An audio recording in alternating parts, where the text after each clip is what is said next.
রাষ্ট্রপ্রধানদের উপর পানির বোতল, ডিম, জুতা ইত্যাদি ছুঁড়ে মারার ঘটনা একাধিক দেশে ঘটেছে এবং এগুলোর মধ্যে সবচেয়ে পুরানো এবং উল্লেখযোগ্য ঘটনাগুলোর ইতিহাস লিপিবদ্ধ আছে। তবে এই ধরনের প্রতিবাদমূলক কাজ ঠিক কখন, কোথায় প্রথম ঘটেছে তা নির্দিষ্টভাবে বলা কঠিন, কারণ অনেক ঘটনায় ইতিহাসের রেকর্ড হয়নি বা গুরুত্ব দেওয়া হয়নি। তবে কিছু গুরুত্বপূর্ণ এবং প্রাচীন ঘটনাগুলো আপনাদের আজকে শোনাবো এই উইজিয়া চ্যানেলে।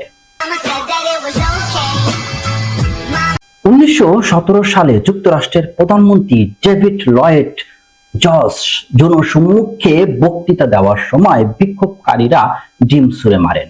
এটি ইতিহাসের অন্যতম পুরনো রেকর্ডকৃত ঘটনা।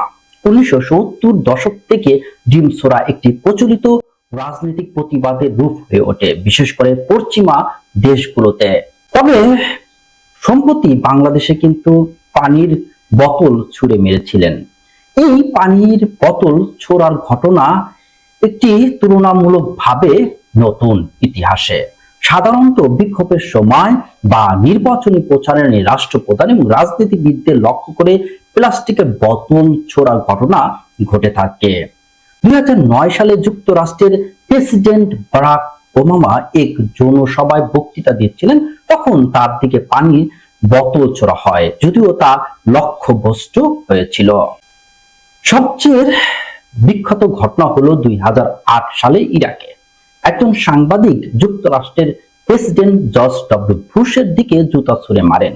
এই ঘটনা বিশ্বজুড়ে ব্যাপক আলোচিত হয় এবং রাজনৈতিক প্রতীক হিসাবে ব্যাপক প্রচার পায়। তবে এই যে ডিম ছুঁড়ে মারা, পানির বোতল ছুঁড়ে মারা, জুতা মারা, এটা কিন্তু অনেক দেশেই অপরাধ হিসাবে গণ্য করা হয়। থাকুন উইজার সাথে। আজ এই পর্যন্তই। সবাইকে আবারও ধন্যবাদ। আল্লাহ হাফেজ।